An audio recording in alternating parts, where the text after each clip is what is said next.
ఈ రోజున మాట్లాడుతున్నటువంటి అంశం మౌనం, silence, the word of silence.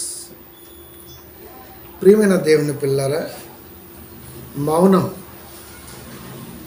ఎవరికీ అర్థం కానిది, ఎవరు అర్థం చేసుకోలేనిది కూడా.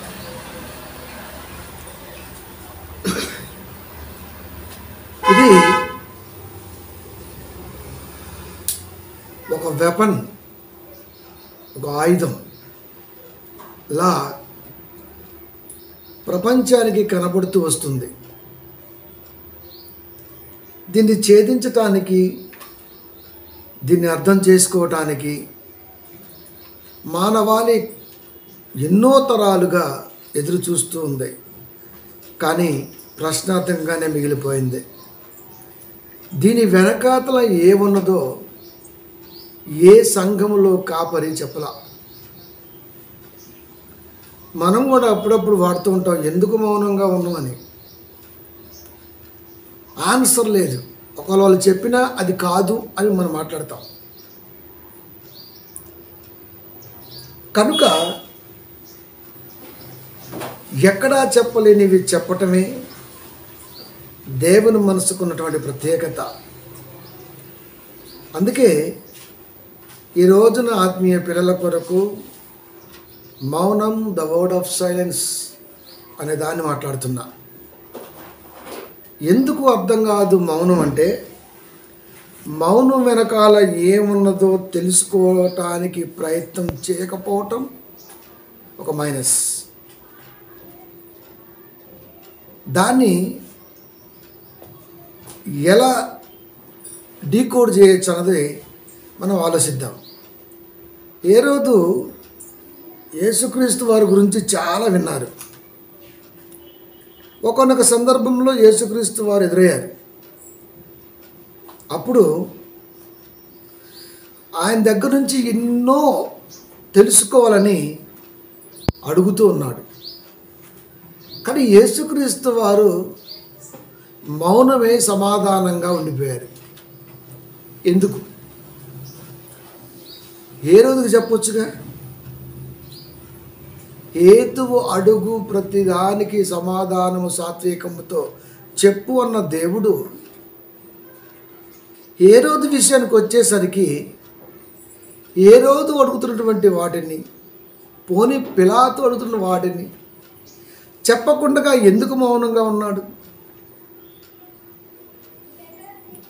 ఇరువురు అధికారులు, సందర్భాలు చాలా ఉన్నాయి. మౌనంగా నిండిపోయాడు. ఎందుకు మౌనంగా ఉన్నాడు? అక్కడి నుంచి మొదలు పెడదాం. 23:9 లూకాసు వార్త. ఆయనను చూచినప్పుడు చాలా ప్రశ్నలు వేసెను, ఆయన అతనికి ఉత్తరం ఇయ్యలేదు. ఎందుకు సమాధానం చెప్పలేదు? ఎందుకు యేసుక్రీస్తు వారు మౌనంగా ఉన్నాడు? ఇంగ్లీష్లో ఒక పొలైట్ వర్డ్ ఉంటుంది కదా, he made no answer. ఏమైనా దేవుని పిల్లారా, అంటే ఎందుకు అతను ప్రశ్నలకి ఆన్సర్ ఇవ్వలేదు? ఇవ్వటం చేతగాక, ఇవ్వదలుసుకోక, ఈ రెండు కాదు. ఇవ్వదలుసుకోక కాదు, ఇవ్వటం చేతకాక కాదు. వీటి వెనకాల ఏమున్నదో ఆలోచించటమే ఈ రోజున సైలెన్స్ అనే టాపిక్. ప్రియమైన దేవుని పిల్లారా, మనం చాలాసార్లు మాట్లాడుతూ ఉంటాం. ప్రసంగి 3:1 మంచి మాట, ప్రతి దానికి సమయం కలదు. ఎందుకు మౌనంగా ఉన్నాడు? సమయం కలదు. ఎందుకు ప్రత్యుత్తరం ఇయ్యలేదు? సమయం కలదు. కనుక ఆ ప్రసంగి గ్రంథము 3వ అధ్యాయాన్ని చదువుకుంటూ వస్తున్నప్పుడు 7వ వచనంలో ఒకసారి ఆగి చూస్తే అక్కడ ఒక మంచి మాట, చింపుటకు, పుట్టుటకు, మౌనముగా ఉండుటకు, మాటలాడుటకు, 3:1 వెళ్ళిపోతే ప్రతిదానికి సమయము కలదు. చింపటానికి, కుట్టటానికి, మౌనంగా ఉండటానికి, మాట్లాడటానికి దేనికైనా దేనికైనా దేనికైనా సమయము కలదు. కనుక 23:9 లోకాసు వార్తలో ఆయనను చూచినప్పుడు చాలా ప్రశ్నలు వేసను, ఆయన అతనికి ఉత్తరం ఇయ్యలేదు. అంటే సమయము కావాలి కానీ ఇదే ఇంగ్లీష్లో ఒక మంచి మాటతో అద్భుతంగా రాయడం జరిగింది. There is a time to be silence and time keep silence. అంటే ఎప్పుడు మౌనంగా ఉండాలో, ఎప్పుడు మాట్లాడాలో ఇది తెలిసిన వాడు క్రీస్తు ఫాలోవర్. ఇంగ్లీష్లో అదే అర్థం. There is a time to be silence and time to keep silence. ఎప్పుడు మాట్లాడాలో, ఎప్పుడు మౌనంగా ఉండాలో ఇది తెలిసిన వాడు క్రీస్తు ఫాలోవర్స్. ఈ గాడ్ ఏ విజ్డమ్ అంటాం మనం. అంటే ఆర్ట్ ఆఫ్ విజ్డమ్. ప్రియమైన దేవుని పిల్లరా, ఇంత జాగ్రత్తగా ఈ మౌనం వెనకాల ఉన్న దాన్ని ఎందుకు ఆలోచించాలి అంటే, ఎవడు ఆలోచించలేనిది మనం ఆలోచిస్తాం. క్రీస్తు వారు ఎందుకు సైలెన్స్గా ఉన్నారు? యేసుక్రీస్తు వారు ఎందుకు మౌనంగా ఉన్నారు? ఎప్పుడు మౌనంగా ఉండాలో క్రీస్తుకి తెలుసు, ఎప్పుడు మాట్లాడాలో క్రీస్తుకి తెలుసు. ఇప్పుడు మౌనాన్ని 7 భాగాలుగా రాసి మీకు అందిస్తున్నాను. ఇప్పటి వరకు మౌనం యొక్క ఇంట్రడక్షనే మాట్లాడాం. ఇప్పుడు మొదటి పార్ట్లోకి వెళ్ళి ఆలోచిస్తే ఒక మంచి పదం, యేసుక్రీస్తు వారు మాట్లాడిన మాటను గుర్తు చేసుకోవటం అన్నది క్రైస్తవ సంఘాలకు అవసరం. యేసుక్రీస్తు వారు మాట్లాడినటువంటి ఏ మాట అయినా గుర్తు చేసుకోవటం. Make us think back to what he said. యేసుక్రీస్తు వారు ఏం మాట్లాడారు, దాన్ని మరలా జ్ఞాపకం చేసుకోవటం, గుర్తు చేసుకోవటం క్రైస్తవుడు చేస్తున్నాడా? కష్టం.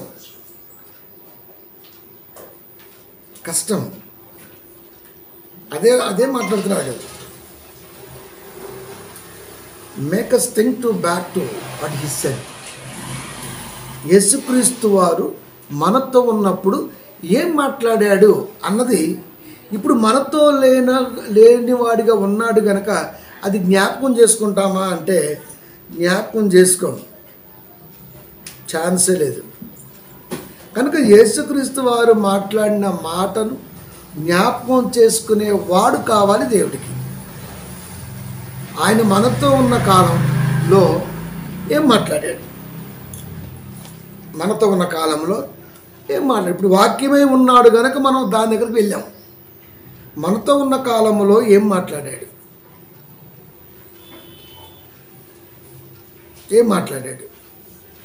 క్రీస్తు లేనప్పుడు క్రీస్తు వారితో ఏం మాట్లాడారో శిష్యులు జ్ఞాపకం చేసుకుంటున్నారు. 24:8 లోకాసు వార్త. అప్పుడు వారు ఆయన మాటలు జ్ఞాపకము చేసుకున్నది. యేసుక్రీస్తు వారు ఏదైతే చెప్పుకుంటూ వచ్చాడో అదే జరుగుతున్న తరుణములో జ్ఞాపకం చేసుకోవటం అనేది నిజంగా గొప్ప సంగతి. యేసుక్రీస్తు వారు మాట్లాడిన మాటను గుర్తు చేయటం కొరకు పిలాతు దగ్గర యేసుక్రీస్తు వారు మౌనంగా ఉన్నారు. ఎందుకు యేసుక్రీస్తు వారు పిలాతు దగ్గర మౌనంగా ఉన్నారు? ఇంతమంది ఇన్నంటున్నా నువ్వేం మాట్లాడవా? పిలాతు ఎన్ని అడిగినా యేసుక్రీస్తు వారిని ఎందుకు మౌనంగా ఉన్నాడంటే, ఈ మౌనం వెనకాల నేను బ్రతికుండగా నేను వారితో ఉండగా ఏం మాట్లాడానో నా పిల్లలు జ్ఞాపకం చేసుకోవాలి. ఎందుకు ఆయన మౌనంగా ఉన్నాడు? అది అంటే మౌనం వెనకాల జ్ఞాపకం చేసుకునేంతగా ఎదిగి క్రైస్తవుడు ఉండాలి. అందుకు పిలాతు దగ్గర అలా ఉంటామన్న నమ్మకంతోనే పిలాతు దగ్గర క్రీస్తు మౌనంగా ఉన్నాడు. ఆ మౌనం ఎందుకయ్యా అంటే మనం యేసుక్రీస్తు వారు మనతో ఉన్నప్పుడు ఏం మాట్లాడారో జ్ఞాపకం చేసుకోవటం. Make us think back to what he said. అందుకే మనం అన్నాం. ప్రియమైన దేవుని పిల్లరా, యేసుక్రీస్తు వారు ఎందుకు మౌనంగా ఉన్నారంటే మనం గుర్తు చేసుకోవాలి, జ్ఞాపకం చేసుకోవాలి. అందుకు మౌనంగా ఉన్నాడు. పిలాతు దగ్గర యేసుక్రీస్తు వారు మౌనం ఎందుకయ్యా అంటే మనం దేవుని పిల్లగా మనతో ఉన్నప్పుడు ఏం మాట్లాడిండో జ్ఞాపకం చేసుకోవటం కొరకు అక్కడ మౌనంగా ఉన్నాడు. ఒకటి కట్. రెండోది remember how he proceed that the son of must suffering and die for our salvation. యేసుక్రీస్తు వారు మనుష్య కుమారుడు యేసుక్రీస్తు వారు మానవాళి రక్షణ కొరకు తన మరణములో సైలెన్స్గా ఉన్నాడు అని ఆ పదం యొక్క అర్థం. రిమెంబర్ అంటే గుర్తు చేసుకోవటం, జ్ఞాపకం తెచ్చుకోవటం. హౌ హీ ప్రొసెడ్, అతను మన దగ్గర ఉన్నప్పుడు ఏ విధంగా ప్రవశించాడో అది. The son of must suffer, మనుష్య కుమారుడు లేదా దైవ కుమారుడు చాలా స్ట్రగుల్ పడుతున్నాడు. And die for our salvation, మన రక్షణ కొరకు యేసుక్రీస్తు వారు ఇంతగా ఎందుకు అంటే అది మనకు అర్థం కావాలి. నా రక్షణ కొరకు ఆయనకి ఎందుకు మౌనం మనం అనుకోవచ్చు. నా రక్షణ కొరకు ఆయనకి ఎందుకు మౌనం? ఆ మౌనాన్ని జ్ఞాపకం చేసుకోవాల్సిన అవసరం నాకేముంది? క్రైస్తవుడు ప్రశ్న వేసుకుంటే ఆన్సర్ ఎలా ఉంటుంది? చండాలంగా ఉంటుంది. అదే ఉద్దేశాన్ని లోకావారు స్పష్టంగా రాశారు. 9:22 మనుష్య కుమారుడు బహు శ్రమలు పొంది పెద్దల చేతను ప్రధాన యాజకుల చేతను శాస్త్రుల చేతను విసర్జింపబడి చంపబడి 3వ దినమున లేచుట అగత్యమని చెప్పెను. ఆ చెప్పిన సంగతులను పిలాతు దగ్గర జరుగుతున్న ప్రక్రియలో మౌనంగా ఉన్నాడు. అది జ్ఞాపకం చేసుకునేంత స్థితిలో వెళ్ళాలి. అందుకు మౌనంగా ఉన్నాడు. మనతో ప్రయాణం చేస్తున్నప్పుడు యేసుక్రీస్తు వారు ఏం చెప్పారు? మనతో ప్రయాణాన్ని కొన్ని గంటల్లో ముగిస్తాడు అని తెలుస్తుంది మనకి, కానీ మాట్లాడట్లేదు. ఇంకా సిలువలో ఎప్పుడో ఉదయం 9 గంటలకు ఎక్కాడు, 6 గంటలకి పిలాతు దగ్గరికి వెళ్ళాడు. తీర్పు అట్లా ఇట్లా జరిగింది. 9 గంటలకు సిలువేశారు, 3 గంటలకు మరణించాడు. 6 నుంచి 3 గంటల వరకు అంటే ఇంచుమించుగా 6 + 3 9 గంటలు క్రీస్తు చాలా మౌనంగా ఉన్నారు. మహా అయితే ఒక 5-6 మాటలు మాట్లాడాడు అంతే. సిలువలో పడినటువంటి 7 మాటలు అంతే. 9 గంటల్లో ఇన్నేనా మాట్లాడేది? ఎందుకంత మౌనం? జ్ఞాపకం చేసుకోవాలట. క్రీస్తు వారు బ్రతికున్నప్పుడు మనకి ఏం చెప్పారు, జ్ఞాపకం చేసుకుంటాడా లేదా అన్న దాన్ని పరీక్షించడం కొరకు మౌనం. అందుకే ప్రపంచానికి మౌనం వెనకాల డెఫినేషన్ అర్థం అవ్వాలి. అది మీరు దేనిని అడగండి, what is the definition of mango అని ఆడు చెప్తుంటాడు. దాని గురించి ఎన్ని అని చెప్పచ్చు. కానీ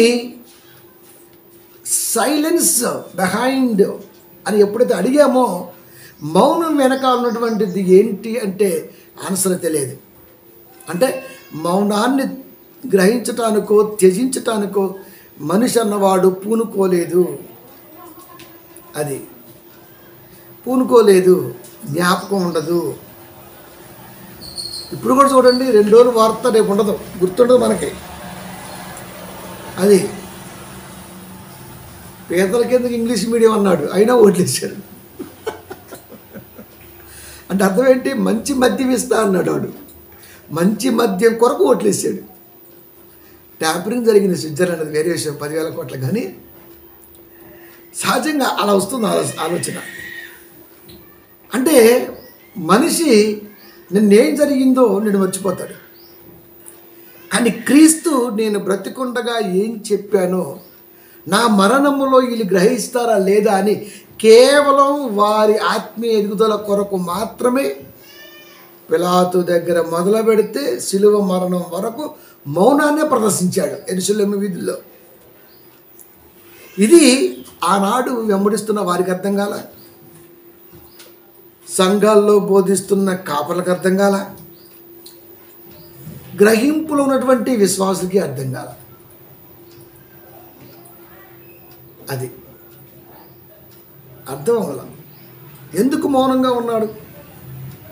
కాస్తో కూస్తో అవగాహన ఉన్నవాడు ఏమంటాడంటే ఆ ప్రవచనం అండి అందుకే మౌనంగా ఉన్నాడు. అది ఆల్రెడీ రాయబడింది, అక్కడ రాయబడింది చెప్పటం ఏముంది? ఆల్రెడీ రాసింది చెప్పటమే, న్యూస్ పేపర్ చదివినట్టే. అందుకు మౌనం. బ్రతికున్నప్పుడు కలిసి ఉన్నప్పుడు నీకేం చెప్పాడో ఆయన మరణములో వాటిని జ్ఞాపకం చేసుకునేవాడిగా వాళ్ళు ఉన్నారు కనుకనే శిష్యులు అయ్యారు. మిగతా వాళ్ళు ఉండరని తెలుసు కనుకనే వెళ్ళిపోయారు. 70 మందిలో 12 మంది, 58 మెంబర్స్ ఇస్ గాన్, వెళ్ళిపోయారు. అంటే యేసుక్రీస్తు వారు చెప్పింది మనిషి ఉన్నప్పుడే కాదు, ఆయన లేకపోయినా జ్ఞాపకం ఉంచుకోవాలి. అందుకే మనుషుల చేత హింసింపబడి 3వ దినమున లేస్తాడు అని చెప్పాడు. అందుకే తీర్పు తీస్తున్న ఆ పీరియడ్లో సైలెంట్గా ఉన్నాడు. సైలెంట్గా ఉండాలి కూడా. సైలెంట్గా ఎందుకు ఉన్నాడయ్యా అంటే మాట్లాడే ఛాన్సు పిల్లలకి ఇవ్వాలి ఇప్పుడు. అందుకు సైలెంట్గా ఉన్నాడు. వాళ్ళు ఇప్పుడు రిమెంబర్డ్, జ్ఞాపకం తెచ్చుకోవాలా, నెమరు వేసుకోవాలా. రిమెంబర్డ్ నెమరు వేసుకోవటం, నెమరు వేసుకోవాలి. అంటే యేసుక్రీస్తు వారి గురించినటువంటి ధ్యాన సంగతులు నెమరు వేసుకునేవాడిగా మనిషి ఉన్నాడా అంటే లేడు అని చెప్పాలి.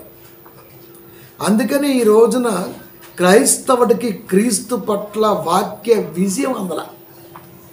ఏమందింది మీరు చూడండి, కావాలంటే ఫేస్బుక్లో ఒకడేమో ఆయన కోటాను కోట్ల సంవత్సరములు ఒంటరి వాడు అంటాడు, ఇంకొకటి వెంటనే కామెంట్ పెడతాడు బైబిల్లో ఏడుంది ఆ మాట అని. దేవుడు పిల్లలు కావాలని కోరుకున్నాడు, కోరుకున్న ఆ దేవుడు పిల్లల్ని కన్నాడు. వాళ్ళందరికంటే ముందు జ్యేష్ఠ కుమారుడు యేసుక్రీస్తు వారిని అన్నాడు. రైట్, బాగుంది. కనుక వీడు జాగ్రత్తగా ఆలోచించి యేసుక్రీస్తు వారు మనకి అన్న అనగానే దేవుణ్ణి అన్న అంటాడా అంటారు. మళ్ళా ఫేస్బుక్లో ఇదే. ఒకప్పుడు మన చిన్నతనంలో పల్లెటూరులో గొడవలు చాలా బాగుండే, కొట్టుకోరు కానీ దూరం నుంచి తిట్టుకుంటా, లేకపోతే చీపిరి కట్ట రోడ్డుకేసి బాదుకుంటా అలా ఉంటాయి. ఇప్పుడు ముక్కు ముఖం తెలియని వాడితో యుద్ధం చేయాల్సి వస్తుంది ఫేస్బుక్లో. వాడెవడో, ఏ ఊరోడో, వాడి నెగిటివిటీ ఏంటో, వాడి అలవాట్లు ఏంటో, వాడి ఉద్దేశం ఏంటో ఏం తెలీదు. వాడు కామెంట్ పెడతాడు, మనకు సరమంటది. వాడు దానికి మళ్ళీ ఏదో ఒక ఆన్సర్ ఇస్తాడు, మళ్ళీ మనకు సరమంటది. కనుక యేసుక్రీస్తు వారు పెద్దన్నయ్య అని బైబిల్లో ఎక్కడ ఉంది? అనేక కుమారుల్లో జ్యేష్ఠ కుమారుడుగా యేసుక్రీస్తు వారిని పెట్టాడు. అంటే తండ్రి యేసుక్రీస్తు వారిని జ్యేష్ఠ కుమారుడు పెట్టాడు, పెద్ద ఆయన. మిగతా పిల్లలంతా అర్థంతో ఒక ఆయన బోధిస్తాడు. నాకు రిఫరెన్స్ కావాలంటాడు ఇంకొకరు. ఇగో ఇదే కొట్లాట. కనుక వాక్య విజయం అన్నది క్రైస్తవ బోధకుల్లో లేదు. అది ఇది వాడికి అర్థమైంది. అది ఎందుకంటే వేలల్లో వెళ్ళిపోతున్న వ్యూస్ మనవి. ప్రియమైన దేవుని పిల్లరా, అర్థాలు తెలీదు, సారాలు తెలీదు, తెలుగులో ఉంది కాబట్టి చదివేస్తాడు. ఒకడే ఊగిపోతా ఉంటాడు చెప్పుకుంటా, పళ్ళు కొరుక్కుంటా. ఎందుకు ఈ లైన్కి పెడతారు కెమెరా అండి, ఫేస్బుక్ లైవ్ అనమాట. పెట్టి ఊగుతా ఉంటాడు, ముఖం కనపడదు. ప్రియమైన దేవుని పిల్లరా, ఏది యేసుక్రీస్తు వారి మౌనాన్ని జ్ఞాపకం చేసుకుంటే ఖచ్చితంగా యేసుక్రీస్తు వారి ఆలోచన ఏంటో అర్థమైద్ది. అది మౌనమేలనోయి పాట. ఎందుకు మౌనం తెలియదు. ప్రియమైన దేవుని పిల్లరా, ఇది danger weapon in our body. మానవ దేహములో మౌనం అనేది ఒక విస్ఫోటనాన్ని నింపుకొని ఉంటుంది. దాన్ని ఎంత జాగ్రత్తగా డీల్ చేయాలా? 100 కిలోల చేప అయినా ఇంత గురివిందంత సేదు తగిలి దాంట్లో పడితే 100 కిలోల చేప స్ప్రెడ్ అవుతుంది. అది అక్కడో ఇక్కడ ఉంటుంది, గుండె పక్కన చేపకి మొప్పకి అట్లా అనుకుంటూ ఉంటుంది. ఆడు కరెక్ట్గా కట్ చేయకపోతే, దాన్ని తీయకపోతే మళ్ళీ కనబడుద్ది. కనబడలేదు అందుకే కట్ చేసి అనడానికి లేదు. కనపడుతున్నా నన్ను కరెక్ట్గా కట్ చేయకపోతే వెలపెట్టి కొన్న దీనిని విలువ లేకుండా చేయగలను అని చెప్పకనే చెబుతుంది, చూపించి మరి దాని పవర్ని. ఒక సేదు నల్లగా లేకపోతే అప్పుడప్పుడు కొంచెం ముదురు ఆకుపచ్చ రంగులో ఉంటుంది చేపకైతే, పూర్తి బ్లాక్లో ఉండదు, మిక్స్ అయి ఉంటుంది కదా. అది పొరపాటున కట్ అయిపోతే చేప అయిపోయినట్టు. ఇంకా కనబడ్డా కట్ అయిందంటే ఆ చేప వేస్టే. మరి కనబడని దాన్ని ఎంత జాగ్రత్తగా ఈరోజు మనం క్యాచ్ చేయాలి? మౌనం. మౌనం. కనుక ఇప్పటి వరకు క్రైస్తవ సంఘాల్లో వాక్య విజయము ఏ కాపరి దేవుడికి అందించలేదు అన్నది అక్షరాల సత్యం అండి. నేను చూస్తుంటే ఇప్పుడు టైం దొరికినప్పుడు కొట్టుకుంటా ఉంటారు. అసలు ఫేస్బుక్లో నవ్వు వస్తుంటుంది నాకైతే. వాడుకున్నటువంటి ఫాలోవర్స్, వాడు ఊడు, వాళ్ళ బామ్మరుడు, వాడు అల్లుడు, వాడు అక్కో, వాడు ఎవడో ఉంటాడు కదా, ఆడేమో సూపర్ ఇట్ట పెట్టడం 100 మార్కు వేయటం. ఇటేపోడేమో ఒరే నీకు అసలు బైబిల్ అర్థమవుతుంది అంటే నీకు బాగా అర్థమవుతుందిరా, నువ్వు పెద్ద అని మాట్లాడటం. నేను ఆట చూస్తుంటా. అంటే ప్రతి దాన్ని క్వశ్చన్ చేయడానికే ప్రయత్నం చేస్తున్నారు. రిఫరెన్స్ ఉందా అని అడిగాడంటే వాడంతా తెక్కలోడు, మైండ్ తక్కువడు, మరొకడు లేడు. అన్నిటికీ రిఫరెన్స్ ఉంటాయా? వాక్య సారం, భావం ఎందుకన్నాడు? వాక్య సారానికి రిఫరెన్స్ ఉండదు. వాక్యం అంటేనే రిఫరెన్స్, వాక్య సారానికి రిఫరెన్స్ ఉండదు. అది వాక్య భావానికి రిఫరెన్స్ ఉండదు. చికెన్ బాగుంది అంటాడు, బాగా చికెన్ కర్రీ అంటే అబ్బో మామూలుగా లేదు అంటాడు. మరి చికెన్ బాగుంది అన్నోడివి రోడ్డు మీద కూర్చొని ఆడది కొట్టుకుని తినొచ్చు కదా, కొడుతున్నాడు. చికెన్ షాప్లో కొడుతున్నారు, తీసుకొచ్చుకున్న పక్కన కూర్చొని ఆ విజేత పక్కన ఎక్కడో అక్కడ కూర్చొని తిని వద్దన్నాడు. తీసుకొచ్చిన దానికి ఎన్ని ఇంగ్రీడియంట్స్ యాడ్ చేయాలో మీరు చూడండి, ఎన్ని యాడ్ చేయాలి. ఇంకా లేటెస్ట్గా ఒకటి నెయ్యి వేస్తాడు, పెరిగేస్తాడు. పెరుగు కామనం, నెయ్యి కూడా వేస్తుంటాం మనం చికెన్లో. ఎందుకు? దాని టేస్ట్ మారాలా. చికెన్కి ఇన్ని కలిస్తేనే టేస్ట్ బాగుంది. ఇప్పుడు చూడగానే చికెన్ 65, చికెన్ 95 అంటాం. దాన్ని బ్రదర్ ఒక 5 కిలో చికెన్ కొట్టి అంటాం. ఏం చేయాలో మనసులో ఉంటుంది మనకి. ఒక రెసిపీ చేయాలి, ఏం చేద్దాం, పలానా చేద్దాం, ఓకే ఫ్రెండ్స్ వచ్చారు ఇలా చేద్దాం, కుమ్మీ పాపం చేద్దాం అని వండేద్దాం. లేకపోతే 33 చేద్దాం, 48 చేద్దాం, 65 చేద్దాం, 99 చేద్దాం, ఏదో పేరు చికెన్కి. ఎలా చేయాలో మైండ్లో ఉంది. కానీ చికెన్ కొనేటప్పుడు దాంట్లో ఏమీ లేదు. వాక్యం కూడా అంతే.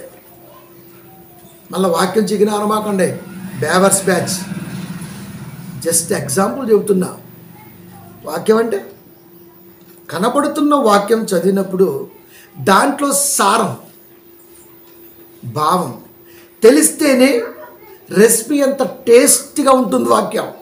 అలా లేదు కనుకనే వాక్యం ఉందా వాక్యం ఉందా వాక్యం ఉందా అంటున్నాడు. అన్నిటికీ వాక్యం ఎత్తి నెత్తిమీ పెట్టుకోవాలి బైబిల్. ఇంకా చర్చికి బిజులు పెట్టుకొని రావాలా. అది 100 కిలోలు ఉంటుంది బైబిల్. ఒక్కరాడు చర్చికి. ఇంకా చర్చికి వచ్చేవాడు 100 కిలోల బైబిల్ మోసుకొని రావాలని ఎవడతాడండి చర్చికి? ఇవాళ ఒళ్ళోనో సంకలోనో తోళ్ళ మధ్య కాళ్ళ మధ్య సంకలో పెట్టుకుని పోతాం మనం. అది బైబిల్ నియమంగా పోనీ 100 వద్దు, పోనీ 25 కిలోలు అనుకుందాం. 25 కిలోల వెయిట్ అంటే ప్రతి రిఫరెన్స్ కావాలంటుండగా మరి అన్నీ రాసి 25 కిలోల వెయిట్తో 5 ఫీట్ల పొడవుతో ఇచ్చి చర్చికి వెళ్ళాడంటే అసలు చర్చి అటువంటి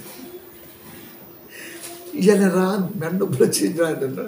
అయ్యగారికి ఏం పని, వారం రోజులు ప్రార్థన పెడుతుంటారు. దరిద్రం మొయ్యలేకపోతున్నాను బాబు అంటారు. బుక్ లాగా ఉంది కాబట్టి జస్ట్ ఇలా జిప్పేస్తున్నాడు, ఇలా ఊపేస్తున్నాడు. ఈ బ్యాచ్ అంతా ఆ బ్యాచే.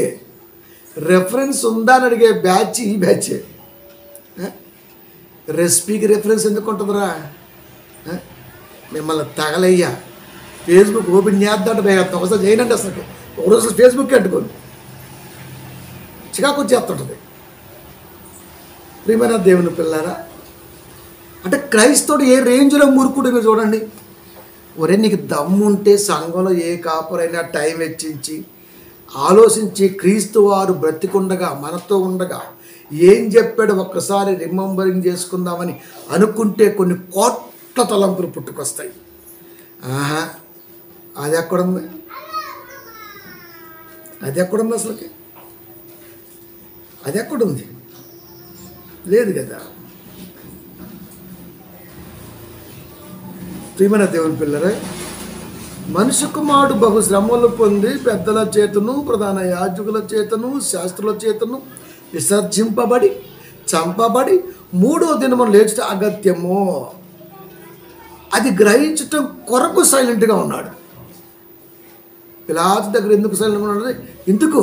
నేను నాతో ఉండగా నా పిల్లకు ఈ విషయాలు చెప్పినా, ఇప్పుడు వారితో ఉండకుండా వెళ్ళిపోతున్నా, గుర్తుంటాయా ఉండవా?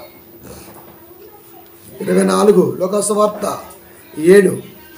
మనుష్య కుమారుడు పాపిష్టులైన మనుషుల చేతికి అప్పగింపబడి. ఎందుకు పాపిష్టుడు అన్నాడు?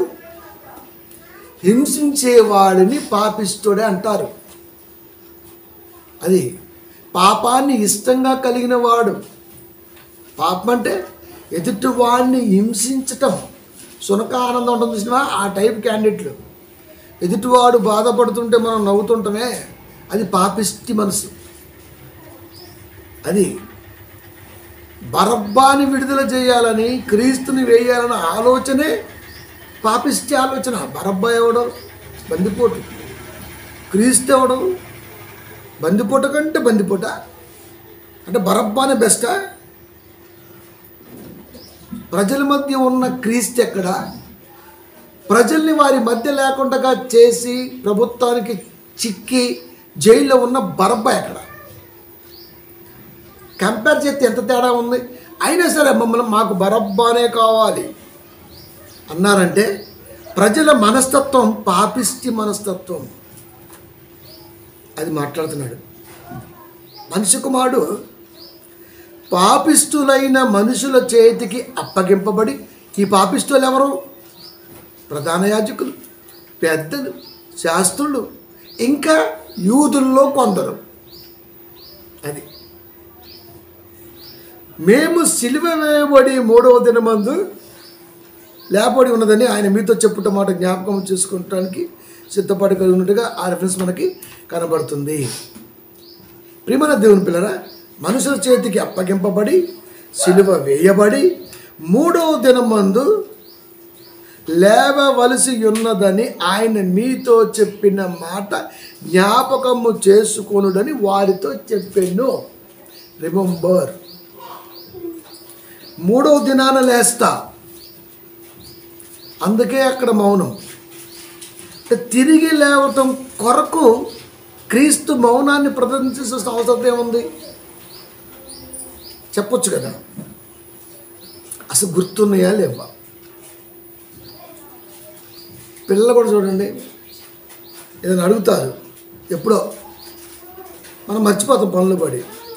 ఆ టైం వస్తుంది, వచ్చిన తర్వాత ఆటోమేటిక్గా ఆ రోజు ముఖం మాడుస్తారు. ఏంటి ఎప్పుడు కిలకల్లాడ తీయాలంటే ముఖం మార్చింది అమ్మడం అంటాడు, ఫస్ట్ పట్టించుకోడు. ఆ తర్వాత టిఫిన్ చేయదు, నెట్టేస్తుంటుంది. దీన్ని ఎవరు ఏమన్నారు నేను అన్నవా అందరూ అడుగుతాడు. కానీ వీడికి ఏం చెప్పిందో మర్చిపోతాడు, అయినా సరే మాట్లాడదు. చివరికి బాగా ఆలోచించి, ఓహో ఈరోజు అదా, ఆడ తీసుకెళ్తానన్నా, అది ఇప్పిస్తానన్నా, అది కొనిస్తానన్నా, అయితే ఓకే, అప్పుడు నవ్విద్ది.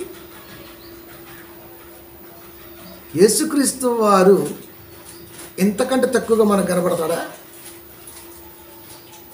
ఒక స్నేహితుడి మనసు, ఒక బిడ్డ మనసు, మరొకరి మనసు అర్థం చేసుకునే మనిషికి యేసుక్రీస్తు వారి మౌనం ఎందుకు అర్థం కాలే? ఎందుకు అర్థం కాలే? ఎందుకు అర్థం కాలే? జ్ఞాపకము చేసుకుంటని వారితో చెప్పినవారు. అలా చెప్పినటువంటి మాటల్ని తర్వాత వీరు జ్ఞాపకం చేసుకున్నారు. అంటే అర్థం చేసుకోవటానికి మౌనం అవసరం. అది number 3. Remember that the Messiah had to be a silenced lamp. ఒక మంచి ఇంగ్లీష్ పదం.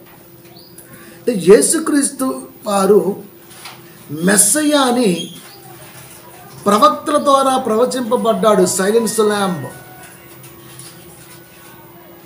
యేసుక్రీస్తు వారి గురించి రిమెంబర్, జ్ఞాపకం ఉంచుకోండి, that the messiah had to be A silence lamp. ప్రవక్తల ద్వారా ప్రవచింపబడినటువంటి ఆ మాట రాబోతున్న మెస్సయ్య వచ్చిన క్రీస్తే. అది సైలెన్స్ ల్యాంప్.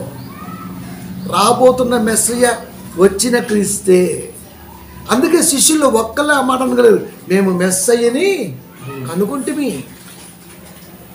అది ఆ మౌనం నేటి కాలంలో యేసుక్రీస్తు వారిని చూస్తుంటే ఆ మౌనం కానీ ఆ సింబల్స్ కానీ ఎలా ఉన్నాయ్యా అంటే, ఇది ఖచ్చితంగా మెస్సయ్యనే చూపిస్తున్నవి కనుక నో డౌట్ మెస్సయ్యే యేసుక్రీస్తు వారు.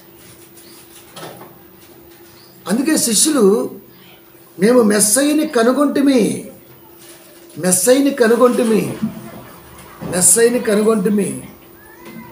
కనుక ప్రియమైన దేవుని పిల్లరా, ప్రవక్తల ద్వారా ప్రవచింపబడింది నెరవేరటం కొరకు మౌనం. ప్రవక్తల ద్వారా ఏమి రాశారు? రిమెంబర్, జ్ఞాపకం చేసుకో. రిమెంబర్, జ్ఞాపకం ఉంచుకో, జ్ఞాపకం చేసుకో. దట్ ద మెస్సయ్య హ్యాడ్ స్పష్టంగా to be a silenced lamp. Yesu Kristu అనబడిన మెస్సయ్య క్రీస్తుగా ప్రవక్తల నోట పలికినది ఎదురుగా కనబడుతున్న ఏనే ల్యాంప్. అది ప్రియమైన దేవుని పిల్లరా, కనుక ప్రవక్తలు ఏం పలికారు? అది నిర్వర్తించటం కొరకు సైలెన్స్. ప్రవక్తలు ఏం పలికారు? అది నిర్వర్తించటం కొరకు పలికింది. ఎంత కష్టం చూడండి, పలికింది ఎంత కష్టం. వెంకటేష్ దేవ్ సినిమా ఉంది, సీన్గాడు సంథింగ్ ఏదో, దాంట్లో ప్రియురాల కొరకు నాలుగు కోసుకుంటాడు. అంటే వాళ్ళ ఫ్రెండ్ అబద్ధం ఆడతాడు, ఇటు మూగోడని. ఆమె ఆ మూగోడిని ఇష్టపడుతుంటుంది. అది నిజం చేయటం కొరకు నిజంగా నాలుగు కోసుకుంటాడు. హార్ట్ టచింగ్ అనిపిస్తుంటుంది. రియల్ చేయటం కొరకు అది నిజం. ఆమె నిజం అనుకున్నది, ఆమె మళ్ళీ అబద్ధం అనుకోకూడదు. ఆమెకు నిజం తెలిసేసరికి అది నిజమై ఉండాలి. ఎక్కడికైనా సరే టాపిక్ ఎడికే రావాలి, మూలం ఏడే ఉంటుంది. 7 నుంచి 8 అనుకోవచ్చు. సినిమాటిక్ అంటుంది దాన్ని. కనుక మెస్సయ్య యేసుక్రీస్తు వారు అని ఏ ప్రవక్త అయితే ప్రవశించాడో అది క్రీస్తులో కనబడుతున్నప్పుడు ఆయన మరణంలో మౌనమే శిష్యులకి జ్ఞాపకం. శిష్యులకి జ్ఞాపకం, ప్రజలకు జ్ఞాపకం, చదివే చదవర్లకి జ్ఞాపకం, ప్రధాన యాజకులకి జ్ఞాపకం, బైబిల్ పండితులకి జ్ఞాపకం చేస్తున్నాడు. అంటే ఒక మౌనం వెనకాల ఇంతమందిని ఆలోచింప చేస్తుందా అంటే ఇట్స్ ఎ వెపన్. మౌనం అనేది వెపన్ లాంటిది. అందుకే గాంధీ గారు వాడారు ఇక్కడ మౌనం. అంతే, కొట్టామనుకో మళ్ళీ చూపించాడు, ఏం మాట్లాడాల, ఏమిరా ఇటు కొట్టి ఇటు చూపిస్తున్నారు, కొట్టు. మనమైతే చీట పెట్టుకుంటాం, అగ్ని అగ్ని అగ్ని తిట్టితే తిట్టించుకోవాలి, కొడితే కొట్టించుకోవాలి. రెండోసారి కొట్టలేడు వాడు, గట్టిగా ఒకటే అనుకో మళ్ళీ దగ్గరికి వెళ్తామే అంతే. ఇంకొకటి బీగుతాడు, అయినా పర్లేదు, ఇంకొకటి ఇంకా, ఎందుకంటే వాడు సిగ్గేసింది ఫస్ట్ ఆఫ్ ఆల్. అదే పొరపాటున పారిపోవటానికో దాక్కోవడానికో ప్రయత్నిస్తే వేటాడేస్తాడు. ఇదే సూత్రాన్ని వాడాడు మహాత్మా గాంధీ. ఇంగ్లీష్ వాళ్ళు చంపేస్తున్నారు, హింసిస్తున్నారు, రైట్, ఏం మాట్లాడాల, సైలెన్స్. రోడ్డు మీద పోతూనే ఉండవు, మాటలేవు, డిస్టర్బెన్స్ లేదు, అల్లరి లేదు, ఏమీ లేదు. ఏం జరుగుతుంది? ఇంగ్లీషోడు కదా గుర్తించాడు, క్రీస్తు కనపడుతున్నాడు రా, మన బుద్ధికి రాజ్యం అది ఇచ్చేసాడు. మౌనములో క్రీస్తు కనపడ్డాడు, స్వతంత్రం ఇచ్చాడు. కానీ కాపరి అనేవాడికి వాక్యంలో దాగి ఉన్నటువంటి ఆ మెమొరబుల్ థాట్స్ మాత్రం అందం. ప్రతిదానికి రెఫరెన్స్ కావాలంటాడు అంతే. కొన్ని కామెంట్లు చూస్తుంటే నవ్వలేక కడుపుని వచ్చేది నాకైతే. అది ఉందా? లేదట మాట్లాడుతున్నావు, లేని మాత్రం పుట్టింపకూడదు అంటారు. మళ్ళా మీది నూటక్క టెంకాయ కొట్టాలరా నాయన. అది ప్రియమైన దేవుని పిల్లరా. కనుక సైలెన్స్ ల్యాంబ్ ఎందుకన్నారు ప్రవక్తలు యేసుక్రీస్తు వారిని? అది నిర్వర్తించడం కొరకు. వాళ్ళు ఎందుకన్నారో, దేవుడు ఎందుకు అనిపించాడో అది నిర్వర్తించడం కొరకే లోకానికి వచ్చాడు. ఆ లోకములో చివరి క్షణాలలో మౌనం మాత్రమే వహించాడు. మాటలు లేవా అంటే ఇంకా మాట్లాడట్లా, మౌనంగా ఉండిపోయాడు. యెషయా గ్రంథము 53వ అధ్యాయము 7వ వచనము, అతడు దౌర్జన్యమునందెను, బాధపడినను నోరు తెరవలేదు. వదకు తేబడు గొర్రె పిల్లయు బొచ్చు కత్తిరించు వాని ఎదుట గొర్రెయు మౌనముగా నుండునట్లు అతడు నోరు తెరవలేదు. ఇది చూశాడు, పాట రాశాడు, నోరు తెరవదాయే ప్రేమ. పల్లవెండి సౌమ్య, ఏం పాట ఈ పల్లవెండిది? ఈ పాట పల్లవి, పాట రాశాడు. నిజానికి అది దాని అర్థం. సరే మంచిది పాట రాస్తే, కానీ అక్కడ ఏమంటున్నాడు?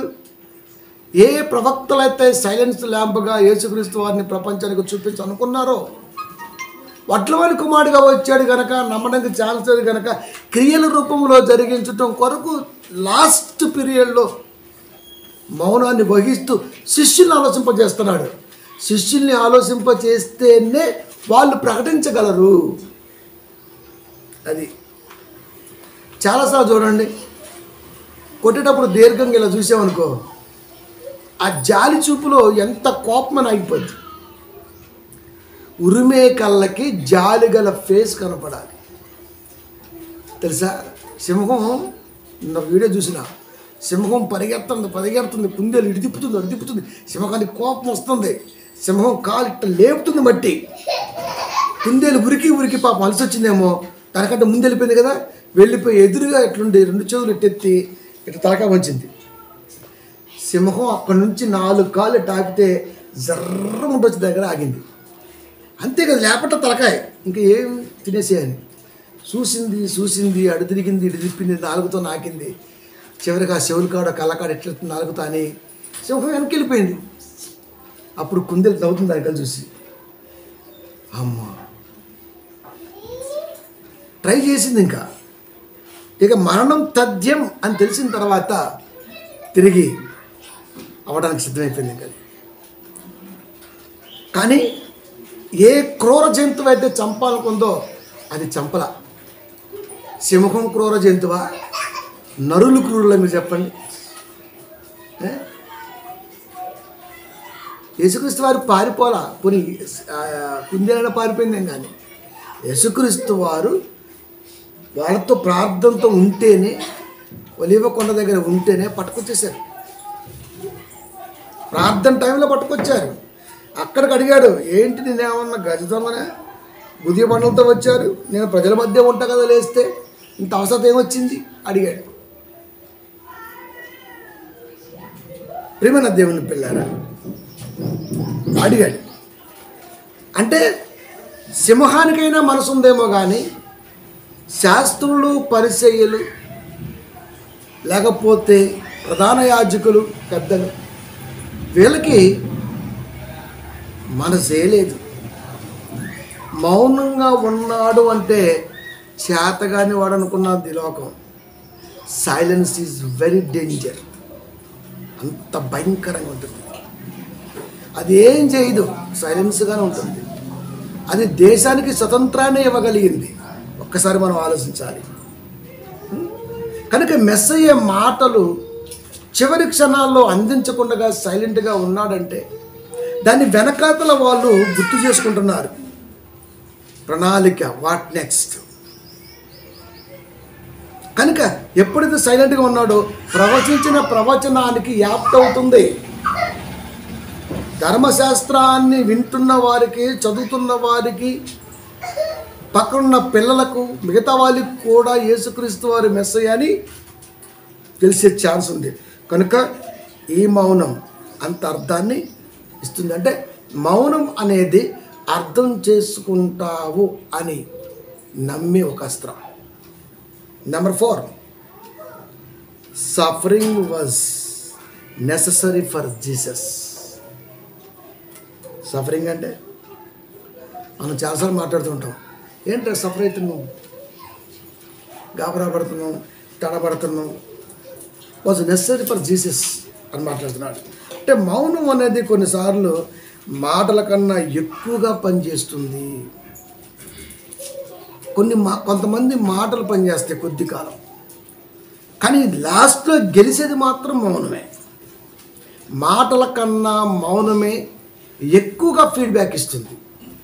ఎక్కువగా ప్రపంచాన్ని చూసుకున్నా, మనుషుని చూసుకున్నా, ఎవరిని చూసుకున్నా అది.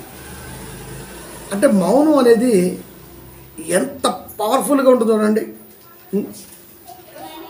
ప్రియమైన దేవుని పిల్లరా, ఆ మౌనం వెనకాల ఓ ఇష్టం ఉంది, ఒక ఇష్ట అనుసారం ఉంది, ఇష్టపూర్వక అంగీకారం ఉంది. అందుకనే క్రీస్తు వారు మౌనంగా ఉన్నారు. ఏంటి ఆ ఇష్టం? 53:10 యెషయా గ్రంథము. అతనిని నలగగొట్టుటకు యెహోవాకు, దేవుడికి ఇష్టమైంది. ప్రవక్తలు ప్రవచించారు.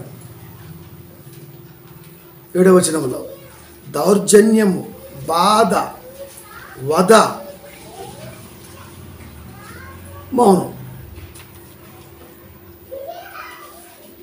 ప్రవక్త చెప్పారు, ఏం కోరుకున్నాడు దేవుడు? నల్లగా కొట్టుటకు యెహోవాకు ఇష్టమాయెను. నల్లగా కొట్టుటకు యెహోవా. నల్లగా కొట్టడం అంటే మిక్సీ వేయటమే అల్లం మసాలని. ఆదివారం నాటుకోడికి, అది నాటుకోడి ఏమో చికెన్ తెస్తా అన్నీ అడిగి పెట్టంటే చాలు, చికెన్ రావడానికి ముందే ఇంట్లో వాసన ఉంటుంది, మసాలా వాసన. ఎందుకు? వచ్చినాక తిరగడం ముందే చెప్పి వెళ్ళాడు కదా, ఇంకా నూరే కాడ ఉన్నవా అని. ఆయన అడుగు పెట్టిండో లేదో 20 అడుగులు వేసి షాపు కాడికి వెళ్ళే లోపల రెడీ అయి ఉంటుంది అంతే, ఏం మిక్స్ చేయాలో అది. నిజమే కదా, నిజమే. ఎలా వండాలో తెలిసినప్పుడు ఎలా ఉండాలో కూడా తెలియాలి కదా.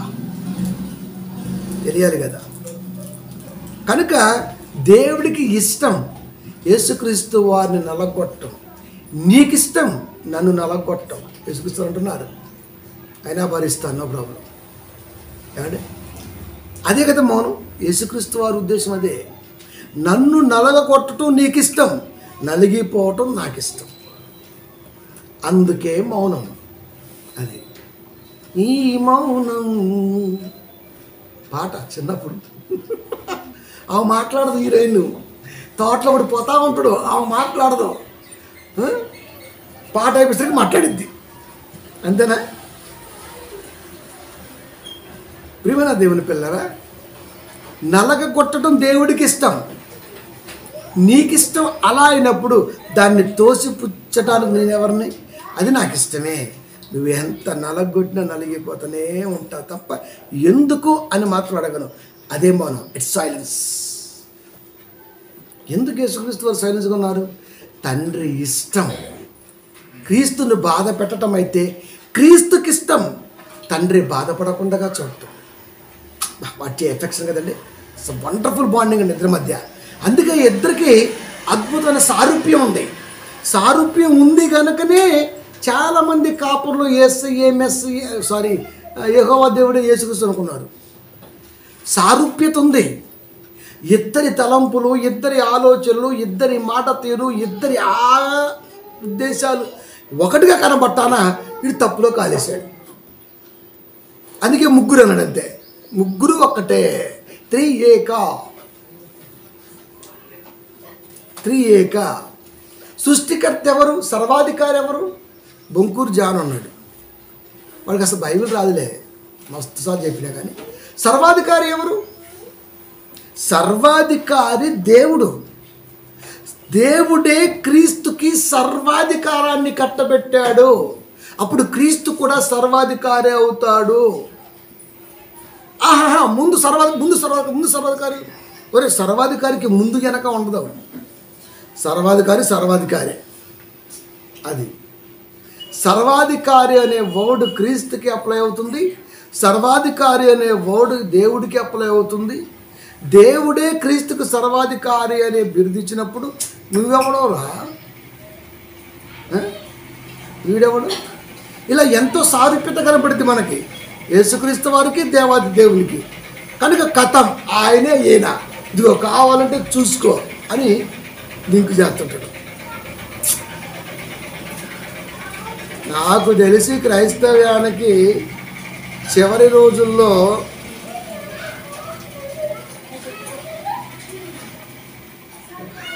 లేదు ఇంకా.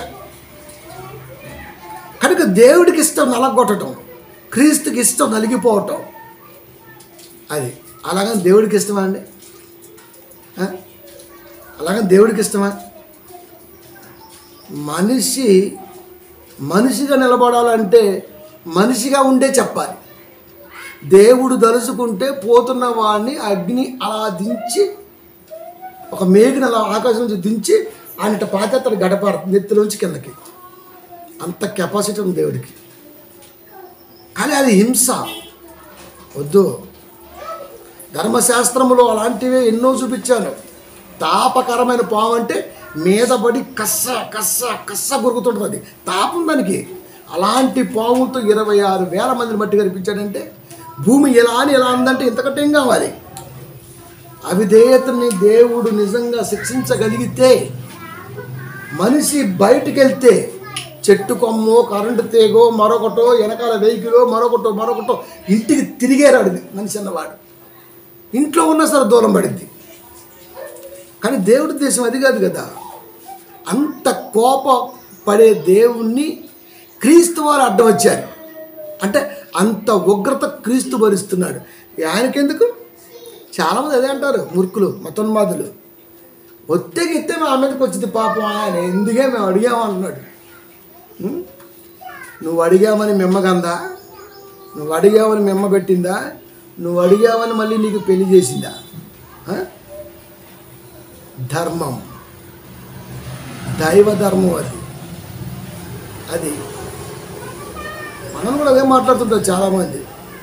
నన్ను కనవని అడిగానా? మరి అడగపోయినా 20,000 కుర్రోడికి ఎదురుపడి నన్ను కనని మళ్ళీ మాయమైపోయి వెళ్ళి పుట్టపోయినా. అర్థం లేని వితండవాదం ఇవన్నీ. ఇప్పుడు దేవుణ్ణి అలా అనలేడు. అందుకనే భూమి మీద మనుషులందరూ దేవుణ్ణి బాధ పెట్టినా ఒక్క యేసుక్రీస్తు వారు మాత్రమే బాధ పెట్టకుండా ఉన్నాడు. అది కనుక ప్రియమైన దేవుని పిల్లరా, అతనిని నలగగొట్టుటకు యెహోవాకు ఇష్టం. యెహోవా ఇష్టాన్ని నిర్వర్తించుట క్రీస్తుకి ఇష్టం. అందుకే ప్రవక్త ఎలా నలగొట్టబడతావో తెలుసా? తెలియకపోతే కష్టమైంది. ఎలా నలగొట్టబడి తెలుసా? నువ్వు దౌర్జన్యముతో నలగొట్టబడతావు అంతే. దౌర్జన్యం అంటే ఇంటి మీదకి దొమ్మిగా వస్తే ఎన్ని కేసులు ఉంటే వస్తారు చెప్పండి. పోలీసు వాడు ఇంటి చుట్టాడండి, వాడి మీద ఎన్ని కేసులు ఉన్నాయి, ఏ కేసు మీద వచ్చిండో మనకు తెలీదు. అది యేసుక్రీస్తు వారిని దౌర్జన్యంగా ముట్టడించారంటే యేసుక్రీస్తు వారి మీద ఎన్ని కేసులైనా ఆపాదించవచ్చు, అన్ని నువ్వు భరించాలి. అంతేగా? సరే భరిద్దాం.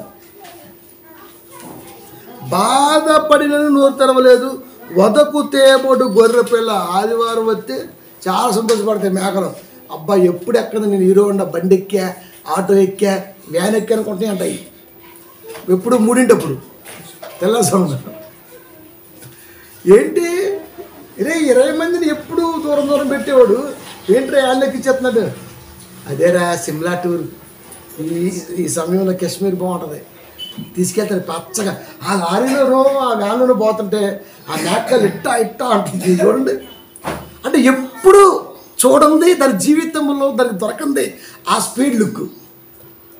ఇక అంతే కళ్ళు దిగుది టెక్కిన దిగుది కిందకి. మనం కూడా అంతే, బస్సు దిగినాక ఫస్ట్ అంటాం కదా చేతులు చూస్తాం మనం.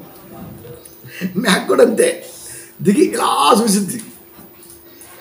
ఎప్పుడు ఇటే ఏంట్రో నీట్గా ఉందో, ఏంటి ఫ్యాన్లు ఉన్నాయి, గంట చెప్తుడు వేసేసాడు. ఎందుకు ఎన్ని చూసావా? దానికి తెలీదు అది పోతున్నా అని, కానీ క్రీస్తుకు తెలుసు ఆయన పోతాడని. అది బొదకు తేబోడు గొర్రె పిల్లయు, బొచ్చు కత్తిరించు వాని ఎదుట గొర్రెయు. దుబాయ్లో కూడా తీసిస్తాం. అది పూర్తిగా ఇంత ఎత్తు ఉంటుంది, పండేసి గడ్డం గీసుకుని ఉంటుంది. ఇట్టా పెట్టి చర్మంతో ఇట్టా అంటుంటారు. ఆడితోనే మనకి ఉలే ఎలా ఉంది అంటుంటే చలికాలం కింద నుంచి పదాక ఒకటే వేస్తాను, ఇంకా ఎఫోదులాగా. ఆ చర్మాన్ని తీస్తుంటే మనకి ఏమనిపించి చెప్పండి? ఒంటి మీద బొచ్చుని మిషనరీ పెట్టి కట్ చేస్తుంటే ఎలా ఉంటుంది? సమ్మగా ఉంటుంది, అరుస్తుంటుంది అది తెలుసా. అయినా సరే వాడు జాలి లేకుండా తొడుతూనే ఉంటుంది అంతే. మొత్తం 10 నిమిషాల్లో గుండె కూర్చుంటుంది అంతే. ఇది మేక లేకపోతే ఇంకొకట. అంత బాధ చర్మం మీద, ఒంటి మీద చర్మం ఒలుస్తుంటే ఎంత బాధ ఉంటుందో అంత బాధ. ఎందుకు? కోడాలతో కొడుతుంటే లేస్తుంది, ఒలుస్తున్నారు అక్కడ, తెలుస్తుంది ఆయనకి. అవునా? సరే ఓకే. కానీ కోడాలతో బయట కూడా కొడతారా? 1, 2 కాదు బాబు, ఎన్ని 39. ఓకే, మౌనం అయినా మాట్లాడట్లా. అంటే ఇలా డిసైడ్ చేశాడా నన్ను? ఇలా డిసైడ్ చేశాడా? ఇలాగే డిసైడ్ చేశాడు. కనుక నలగొట్టడం దేవుడికి ఇష్టం, నలిగిపోవటం నాకు ఇష్టం. ఇప్పుడు దేవుడికి ఇష్టం, క్రీస్తుకి ఇష్టం. దేవుడు యేసుక్రీస్తు వారు సంఘానికి ఇష్టం. మరి సంఘానికి ఏమి ఇష్టం? ప్రభు శ్రమల నుంచి నన్ను దూరం పెట్టి ప్రభు, కష్టములు తొలగింప చేయి ప్రభు. కష్టములు ఎట్లున్నా నువ్వు నీ క్షేత్రం చూడవాలి. ఆ కోరిక ఉంటుంది మనకి. మనం ఇదే కోరుకుంటాం. ప్రభు ఇది రాకుండా చూడు ప్రభు, ఇది లేకుండా చూడు ప్రభు, ఇది దొరకకుండా చూడు ప్రభు. ఇది నువ్వు బాధ పెట్టాలని రికార్డులో రాసుంటే ఆ బాధను పట్టడానికి ఆ రికార్డుని ప్రేమగా చూస్తా అని చెప్పేశాడు అంతే. It's a wonderful silence of ఏదైనా పెట్టచ్చు. మౌనం, అందుకే సైలెంట్గా ఉన్నాడు. నెంబర్ 5, సైలెన్స్ స్పీక్స్ లౌడర్ దాన్ వర్డ్స్. 5వ మాట,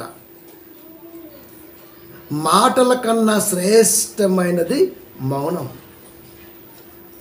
సరే ఏమంటాడు సొలొమోను గారి మాట, పౌలు మాట, silence speaks louder than more చెప్పేస్తుందండి. అంటే మాటల కన్నా శ్రేష్టమైన ఉందంటే అది మౌనమే. అంటే మౌనం మాటల కన్నా భయంకరమైన వెపన్. ఇంట్లో చూడండి, గొడవపడే భార్యతో ఉండొచ్చు కానీ సైలెంట్గా ఉండే భార్యతో ఉండలేమండి. ఎందుకు చెప్పండి? ఏదో ఒకటి మాట్లాడు పిచ్చకి నాకు అంటారు. మనం కూడా అంతే, పిల్లలు తల్లి కొడుతుంటుంది, వాళ్ళు ఏం మాట్లాడరు, ఇంకా కొడుతుంటుంది, వాళ్ళు మాట్లాడరు, ఇంకా కొడుతుంటుంది. వాడు ఇప్పుడు కొట్టొద్దనో లేకపోతే అక్కడి నుంచి పారిపోతానో తప్ప ఆమెకు అర్థం అవ్వాలి ఇటు ఎందుకు మౌనంగా ఉంటాం. అంటే వాడి మౌనం వెనకాల ఏమున్నదో తెలుసుకునే ఉత్సుకత కోపంలో కూడా. కాబట్టి నిజంగా కోపం అంటే కోపమేనండి, కోపం ఉంటేనే ప్రేమ ఉన్నట్లు లెక్కండి. తల్లి అంత కొడుతుందా? కక్షతో కొట్టదండి, కోపంతోనే కొట్టింది. కోపం కక్షతో కొట్టదు, ప్రేమతోనే కొట్టింది. ఇప్పుడు నోరు తెరవాలి, కొట్టకే అమ్మా అనాలి, అప్పుడు ఆపిద్ది. ఏరా ఈ మొక్క మాట్లాడలేకపోయినామని. కనుక మౌనం అనేది భయంకరంగా ఉంటుంది. అందుకనే ఎప్పుడూ మాట చెబుతుంటాం మనం, స్త్రీలు ఎప్పుడు కూడా భర్త కోపడితే ఎదురు మాట్లాడకూడదు, మౌనం. అంతే, మౌనం. పెచ్చెక్కిపోయి వాడికి వాడే కొట్టుకుంటాడు, మనల్ని కొట్టడు, ఇంకా ఆడే కొట్టుకుంటాడు, ఇంకా కుట్టుకుని జీవితంలో దీన్ని మౌనంగా చూడకూడదు అనుకున్నాడు. ఇంకా అది చూసారు ఎంత బాగా పనిచేస్తుందో. సాడ్ ఖడ్గం ఎంత భయంకరం చూడండి. సైలెన్స్ ఎంత భయంకరంగా ఉంటుంది. దాని ఆర్ట్ ఆఫ్ విజ్డమ్ కూడా అంటాం మనం ఇంగ్లీష్లో కదా. కనుక ప్రతిదానికి ఒక సమయం ఉంది, అర్థం కావాలంటే సమయం ఉంది, అర్థం చేసుకోవాలంటే సమయం ఉంది, ప్రేమించాలంటే సమయం ఉంది, ప్రేమించబడాలంటే సమయం ఉంది, ద్వేషించాలంటే సమయం ఉంది, ద్వేషించబడుతున్నామంటే సమయం ఉంది. ఇవన్నీ 3లో కనబడుతూ ఉంటాయి మనకి. ప్రసంగి 3:1 ప్రసంగి. ప్రతిదానికి సమయము కలదు, ఆకాశము క్రింద ప్రతి ప్రయత్నమునకు సమయము కలదు. ప్రతి దానికి ఒక టైం కావాలి, అది ఏదన్నా కానీ ప్రతి దానికి టైం కావాలి. 2వ మాట చదవండి, 3:2 ప్రసంగి. పుట్టుటకు చచ్చుటకు నాటుటకు నాటబడిన దాన్ని పెరిగివేయుటకు, పుట్టుటకు చచ్చుటకు నాటుటకు నాటబడిన దానిని పెరుగుటకు. టైం, వరి నాటాం 3వ రోజు, లేకపోతే ఎప్పుడు కొయ్యాం, రైతుకు తెలిసి ఎప్పుడు కొయ్యాలో 3 నెలలు ఆగాల, అప్పుడు దాని పరిపక్వత కంటికి కనపడుతుంది. 3 నెలలు ఆగాలి అంటే ఇంట్లో పోయి పడుకోడు, దాన్ని సంరక్షిస్తూ ఉంటాడు. అది ఆ మొక్క మౌనంగా ఉంటుంది. నాటిపోయిండు, వీడితో నేను మాట్లాడను, కానీ వీడు చేసే కష్టానికి ప్రతిఫలం ఇస్తా. అందుకే ఎకరాకి 40 బస్తాలు ఇస్తా. ఆహా, వీడు పోయి పడుకుంటావు, వాడెవడో పై పొలం నీళ్ళు వెళ్ళాడు, ఈ పొలం కొంచెం నిండిపోయాయి, మురిగిపోయింది, 10 బస్తాలు పడరు.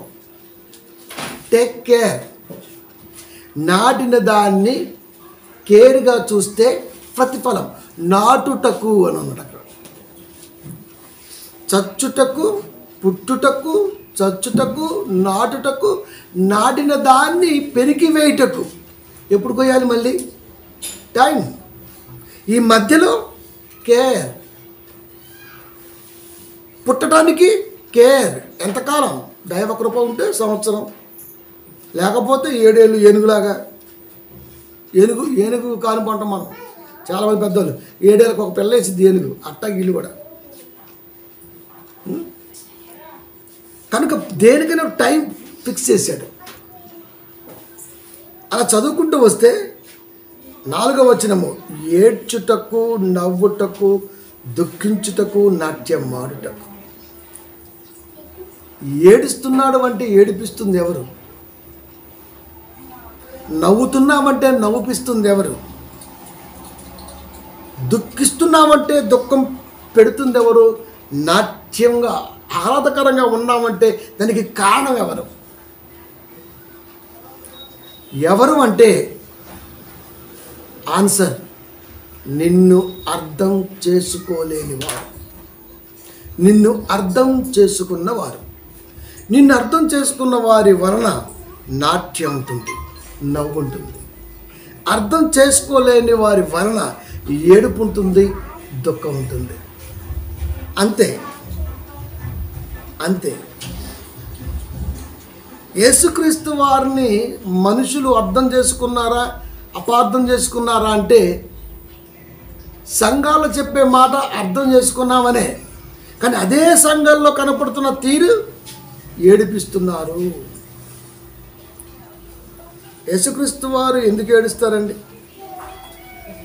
వాక్యం కాపరి నోట రాంగ్గా ప్రీచ్ అవుతున్నప్పుడు, వాక్యం విశ్వాసి నోట రాంగ్గా చదవబడుతున్నప్పుడు, మాటలను కవిత్వ ధోరణిలో మలుస్తున్నప్పుడు, ఉన్న వాక్యానికి విరుద్ధంగా శృతి చేసి ఆలపించినప్పుడు, ఇలాంటివి ఎన్ని జరుగుతున్నా క్రీస్తుకు మిగిలేది దుఃఖమే. అందుకే సైలెన్స్ అయిపోయాడు. ఎందుకు యేసుక్రీస్తు వారు సైలెంట్గా ఉన్నారయ్యా అంటే అందుకు కనుక ఈ సమయం గ్రహించటానికి చాలా ఉపయోగపడుద్ది. దానికి సమయం కాదు. ఎందుకు ఇచ్చాడు సమయం? క్రీస్తు మౌనం వెనకాల ఏమున్నదో నిజంగా నువ్వు క్రీస్తు ఫాలోవర్ అయితే గ్రహిస్తావు, దాన్ని డీకోడ్ చేస్తావు, దాన్ని అనేక మందికి ఆలోచింపజేసే విధంగా అందిస్తావు. అది లేకపోతే లేదు. గ్రహించలేని వాడు గ్రహింపులోకి తేలేడు. అది కనుక అర్థం చేసుకునే ప్రయత్నముల ఆలోచన అభ్యాసం చేయాలి. అది మౌనం ఎందుకు? అభ్యాసం చేయాలి. అంటే దాని గురించి చాలా విధంగా ఆలోచన చేస్తూ ఉండాలి. అది పెళ్లి చూపుకి వెళ్ళినప్పుడు మీరు చూడండి, ఆ అమ్మాయి నచ్చిందయ్యా అని అడుగుతారు, పోనీ అబ్బాయి నచ్చిందా అంటారు. ఇద్దరు నచ్చిండు అని చెప్పరు, ఇట్లా అంటుంటారు. ఏదైనా అప్పుడే చెప్పాలి ఓపెన్గా, నచ్చిందా నచ్చలేదా. అయితే అక్కడితో కట్టే పద్ధతి. నానేసామనుకో రేపు పొద్దుపడుతుంది మహా పొంగిద్ది. అంత డేంజర్ నానింపు. కట్ అయిపోవాలి. కనుక ప్రియమైన దేవుని పిల్లరా, యేసుక్రీస్తు వారి తలంపుని ఎంత జాగ్రత్తగా మనిషి అన్నవాడు ఆలోచిస్తే ఆ మనిషికి అంత గొప్ప మౌనం వెనకాల ఉద్దేశం బయలుపడుతుంది. లేకపోతే పడే ఛాన్సే లేదు. యేసుక్రీస్తు వారు ఏడ్చారు, దుఃఖించారు, దూరంగా వెళ్ళి ప్రార్థన చేస్తూ ఏడుస్తున్నారు. వచ్చిన తర్వాత ఎవరి మీద నింద వేయట్లా, ఆయన ఏడుస్తున్నాడు అంతే. ఎందుకు అయ్యా అంటే మౌనంలోకి వెళ్ళాలి. అన్ని విషయాలు పిల్లలకు చెప్పాను, ఇప్పుడు గ్రహిస్తారా గ్రహించారా నాకు బాధ నాకుంది. అది అందుకనే ఆ బాధ రెట్టింపు చేశాడు పేతురు. ఆయన ఎవరో తెలుసా? నో అన్నాడు అంతే. ఆయన ఎవరో నాకు తెలియదు. నువ్వు ఆ వేస్తూ ఉన్నావు కదా? లేను. ప్రియమైన దేవుని పిల్లరా, యేసుక్రీస్తు వారితో 3 సంవత్సరాలు ఎబవ్ అనేక ప్రాంతాల్లో సువార్థికుడిగా కనబడ్డ, చివరికి ఆయనకు ప్రమాదం వచ్చేసరికి ఆయన ఎవరో నాకు తెలియదు అంటే క్రీస్తు జాలిగా అలా చూశాడు పేతురు వైపు. పేతురు నిజంగా కరిగిపోయాడండి. పేతురు ఇలా చూశాడు అంతే. పేతురు వైపు ఏం మాట్లాడాలా. ఓకే తెలియదు అన్నావు కదా, సరే అలాగే ఉంది. అర్థమైపోతుంది పేతురికి. అంటే ఆ చూపు మౌనంతో కూడుకొని ఉంటానా పేతురికి గుండెల్లో బరిసెలాగా దిగింది. అందుకే పేతురు గారి ప్రసంగములో 5,000 మందికి గుండెల్లోకి దించేశాడు. ఆ పెయిన్ ఏంటది అర్థమైపోయింది ఆయనకి. దేవుడి పెయిన్ అర్థమైనడు మాత్రమే సువార్తను బతికించగలడు. మిగతా వాడు సువార్తని సొమ్ము చేసుకోగలడు. అది ఏం మాట్లాడాల పేతురు అలా చూసాడు అంతే. కానీ ఆ చూపుడు వెనకాల ఏముంది? నీ మీదే సంఘం కడతా అన్న గుర్తు రాలేదా పేతురు నీకు? ఇలాంటివి ఎన్నో ఒక్క చూపుతో ఆయన మదిలో రొటేట్ అవుతున్నది, రీసైక్లింగ్ అవుతుంది. అంతుందా చూపులో? అంతుంది. మౌనం ఎన్నో ప్రశ్నలకు ఆన్సర్ వస్తుంది. ఆ తర్వాత క్రీస్తు మరణం తర్వాత పెంతెకొస్తే పండగ దినాన అద్భుతమైన ప్రసంగం. ఇప్పటి వరకు ప్రపంచ చరిత్రలో ఏ కాపుని చెప్పలా, ఏం జరిగిందో తెలియదు. 5,000 మందికి వణుకు, 16 దేశాల మందికి వణుకు, 5,000 మంది పురుషులు బాప్తీసం. సంఘాల స్త్రీలు ఉంటారు, లేదా అయ్యోరే బలవంతంగా వచ్చే సంవత్సరం నువ్వు నేను ఇంద్ర, అంతే మరి. కనుక పురుషులే 5,000 మంది. ఇంత జాగ్రత్తగా ఏం చెప్పుకుంటాడు తెలీదు అన్న ఆ మాటలో క్రీస్తు మౌనం పేతురు గారిని తొలిసేసిందండి. అది ఆయనతో నాకు ఉన్నటువంటి సన్నిహిత్యం, ఆయన నాతో మాట్లాడిన మాటలు, ఆయన నాకు పంచిన ప్రేమ ఒక్కసారి కళ్ళ ముందలా తిరిగేసాయి పేతురికి. అందుకే అద్భుతంగా జ్యేష్ఠుడిగా నిలబడగలిగాడు. నిజంగా ఎంత సంతోషం అండి. క్రీస్తు ఏదైతే అన్నాడో అదే నిర్వర్తించాడు. అద్భుతం కదా పేతురు. Peter greater than the greatest preachers. ఎవడైతే ప్రీచర్ ఉన్నాడో వాడందరూ గొప్పోళ్ళు అయితే ఆ గొప్పల కంటే గొప్పోడు. ఆ మౌనపు చూపుల్లో అంత జ్ఞానాన్ని ప్రపంచానికి ఇవ్వగలిగాడు. అద్భుతం. Number 6, silence of Jesus is the power of God for hour forgiveness, justification, redemption అన్నటువంటి ఒక మంచి పదం. అంటే సైలెన్స్ అనేది దేవుని శక్తి అని, ఈ శక్తి క్షమాపణని కోరుతుంది, న్యాయాన్ని కోరుతుంది, ప్రేమను కోరుతుంది, ఏదైతే కావాలో అది అందిస్తుంది, దూరంగా ఉంటుంది. సైలెన్స్ అదే కదా power of God. Silence is power of God for hour forgiveness. ఏమైనా దేవుని పిల్లారా, కనుక మౌనం పశ్చాత్తాపం పంచింది, ప్రేమను పంచింది, నీ ఎదుగుదలను పంచింది, నువ్వు ఎలా ఉండాలని కోరుకున్నదో అలా ఉంచేసింది. ఇప్పుడు మనతో ఉన్నదా అంటే మనకు దూరంగా ఉన్నది. వాక్య రూపంలో ఉన్నది, రూపంలో మాత్రమే కనపడుతుంది కదా. ఇంకది మాట్లాడదు. ఇంకా వాక్యమే మాట్లాడింది, వాక్యంతో మనమే మాట్లాడుతూ ఉంటాం. కనుక దేవుని శక్తి క్షమాపణని, న్యాయాన్ని, ప్రేమని, ప్రతిదాన్ని పంచుతుంది. ప్రపంచానికి పంచమని మౌనంలోకి వెళ్ళిపోయింది. 1 కొరింథీ 1:18 సిలువను గూర్చిన వార్త నశించుచున్న వారికి వెర్రితనము కానీ రక్షింపబడుచున్న మనకి దేవుని శక్తి. Forgiveness it's power of God. Silence అన్నది ఎంత గొప్పదండి. జస్టిఫికేషన్ అంటే ఖచ్చితంగా అది మనం పట్ల ఒక పశ్చాత్తాపాన్ని, న్యాయ నిర్ణేతని కలిగి ఉన్నది. మనకేమిస్తుంది? ఫర్గివ్నెస్ పశ్చాత్తాపాన్ని ఇస్తుంది, జస్టిఫికేషన్ న్యాయాన్ని ఇస్తుంది, రెడిమిషన్ ప్రతిదాన్ని, క్షమాపణ ప్రతిదాన్ని అందిస్తుంది. ఇన్ని ఒకే దాంట్లో ఇమిడ్చి ఉంది. అదే సైలెన్స్. ఇంతుందా సైలెన్స్లో? ఇంతుంది. కనుక ఆ శక్తి మానవులకు అద్భుతంగా అందించటానికి ఆ దేవుడే సైలెంట్గా వాక్య రూపంలో ఉన్నాడు కదా. మరణించి తిరిగి లేచి ఆ శక్తి ఏంటో లోకానికి చూపించాడు. క్రీస్తు మౌనం మహా జ్ఞానానికి నిదర్శనం. యేసుక్రీస్తు వారు మౌనం. ఎక్కడికి వెళ్ళట్లా. మనం పిలాతు ముందు ఒకే ఒక్క మాటలో నుంచి ఇవన్నీ చెప్తున్నా మీకు. పిలాతు దగ్గర మాట్లాడుతున్నాడు అంతే, అక్కడి నుంచి ఎక్కడికి వెళ్ళట్లా మనం అంతే. ఆ ఒక్క దాంట్లో ఎంత ఉందా అంటే చెప్పాను మీకు. ఒక్క రెఫరెన్స్లో 100 మార్గాల వాక్యం చెప్పగలను. నువ్వు ఒక్క రెఫరెన్స్ ఇస్తే నువ్వు ఒకటి ఆలోచిస్తే 99 ఎక్కువగా చెప్తగలను.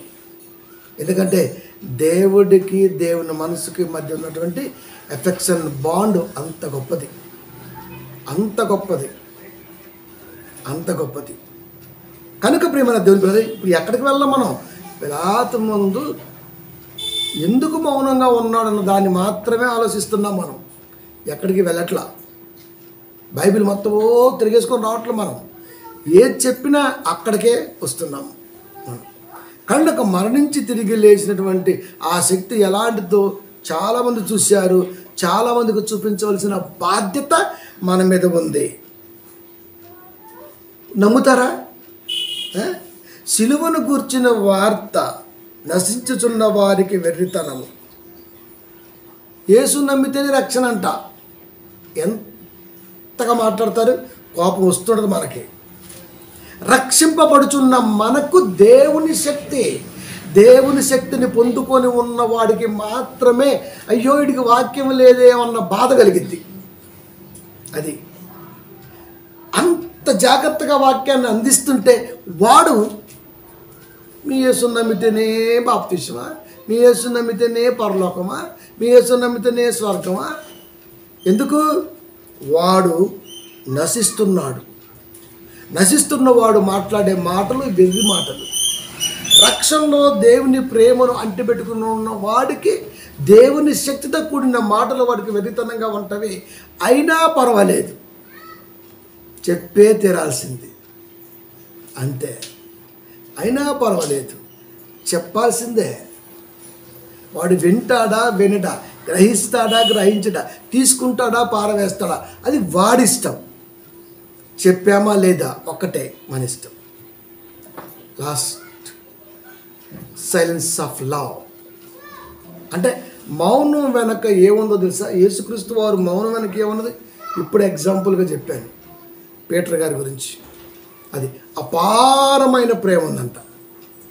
Silence of love, violence of love కాదు. అది లోక నానుడి. వైలెన్స్ ఆఫ్ లవ్, ప్రేమించలేదని కత్తులతో దాడి ప్రియురాలు గొంతులో దించాడు ఒకడు. మరి ప్రేమించినప్పుడు నీ స్వరము కోకిల, నీ మాట తీపి పుల్లారెడ్డి పాట దక్కదని తెలిసినప్పుడు అంతే, వెళ్ళాడు సావిడి కాడికి. 7 అంగళాల కత్తి చేయించాడు. అది చూశాడు, ఆడ దొరుకుంటుంది బస్ స్టాప్లో ఎక్కడో. ఉరికిచ్చి ఉరికిచ్చి ఉరికిచ్చి ఉరికిచ్చి చేతిలోనేమో ఆయుధమే. ఎవడు రాడా, మగాళ్ళే అందరూ. మళ్ళీ ఒకడేమో ఫేస్బుక్లో పెడుతుండవు, ఒకడేమో షూట్ చేస్తుండవు, ఒకడేమో ఫోటోలు తెస్తుండవు. ఎవడు బిజీలో వాడే. ప్రాణం కాపాడండి రా అంటూ ఉరుకుతుంది. ఆహా, గొంతులో దించితే ఇలా వచ్చింది నోట్లోంచి. ఎందుకు? ప్రేమోన్మాదం. ప్రేమిస్తే చంపేస్తారా అండి? ప్రేమ తిరస్కరిస్తే చంపేస్తారా? తిరస్కరించింది ప్రేమనే, కానీ ప్రేమ తిరస్కరింపబడదు కదా. ఎందుకంటే ద పవర్ ఆఫ్ లవ్. యేసుక్రీస్తు అన్నిటికంటే ప్రేమ శ్రేష్టం. ప్రియమైన దేవుని పిల్లరా, యేసుక్రీస్తు వారి అందుకే పౌలు గారు మాట్లాడుతూ దేవుని ప్రేమ నుండి మనల్ని ఎడబాబువాడు ఎవడు? ఎవడంటే వ్యక్తి కాదు, సమస్య ఏదైనా కానీ ఎవడు? వాడు గజ్జ, వాడు దురద, లేదా వాడు ఇంకొకడా? వాడు ఎవడు విడదీయలేడు, చెప్పేస్తాడు. అంటే యేసుక్రీస్తు వారు మౌనంగా ఎందుకున్నారంటే అపారమైన ప్రేమ. ఆ ప్రేమని గుర్తెరిగితేనే ప్రపంచానికి సువార్త వెళ్ళే ఛాన్స్ ఉంటుంది అని చెప్పాలనుకున్నాడు. అందుకే అలా చూశాడు, అంతే, ఏం మాట్లాడాల. అలా చూసినప్పుడు అర్థమైపోయింది, నీ మీద ఎన్ని హోప్స్ ఉన్నాయి, నీకు ఎన్ని చెప్పాను, నీతో ఎన్ని చేయించుకోవాలనుకున్నాను. కానీ ఈ చిన్న సమస్యను చూసి భయపడి నువ్వేమో తెలియదన్నావు, నేనేమో మాట్లాడకూడదు. అంతే. ఆ తర్వాత గ్రహించాడు ఏం జరిగింది. సంఘానికి హింస జరుగుతుంది, వేసిందంతే ఇంకా బుల్లెట్. నిమన దేవుని పిల్లారా, 5:8 రోమా. దేవుడు మన ఎడల తన ప్రేమను వెల్లడిపరుచుచున్నాడు. ఎట్లనగా మనం ఇంకను పాపులమై ఉండగానే క్రీస్తు మన కొరకు చనిపోయెను. దేవుడు మన ఎడల తన ప్రేమను వెల్లడిపరుస్తున్నాడు. దేవుడు మన పట్ల ప్రేమని వెల్లడిపరచటం అంటే క్రీస్తు మన కొరకు మరణించటమే. క్రీస్తు మన కొరకు మరణించటమే దేవుడు మన పట్ల ఎంత ప్రేమ కలిగి ఉన్నాడో మనకు అర్థమవుతుంది. అది ఎంత ప్రేమ కలిగి ఉన్నాడో అర్థమవుతుంది. ఎందుకు? క్రీస్తు పడడం రక్షణ శక్తి మార్గము. క్రీస్తు మరణించకపోతే రక్షణ లేదు. క్రీస్తు మరణించకపోతే తిరిగే శక్తి పునరుద్ధానం లేదు. క్రీస్తు మరణించకపోతే అసలుకి ఆ పరలోక మార్గమే లేదు. మార్గం కావాలి, తిరిగి లేచే ఆలోచన కావాలి, మార్గంలో వెళ్ళే వాడికి రక్షణ కావాలి. ఇది ఎవరితో ముడిపడి ఉందయ్యా అంటే యేసుక్రీస్తు వారితో ముడిపడింది. అది యేసుక్రీస్తు వారితో ముడిపడి ఉంది. ఆ యేసుక్రీస్తు వారు ప్రవక్తల ప్రవచనాల్లో దాచి ఉంచిన సంగతి కట్టుబడి మౌనంగా ఉన్నారు. ఇప్పుడు ఆ ముడివిపోవలసిన బాధ్యత ముడిపడి ఉన్న మనపై ఉన్నది. ఆ మౌనం వెనకాల ఏమున్నది? ఆ మౌనం వెనకాల నీ క్షేమం, నీ యోగం చెప్పేశాడు.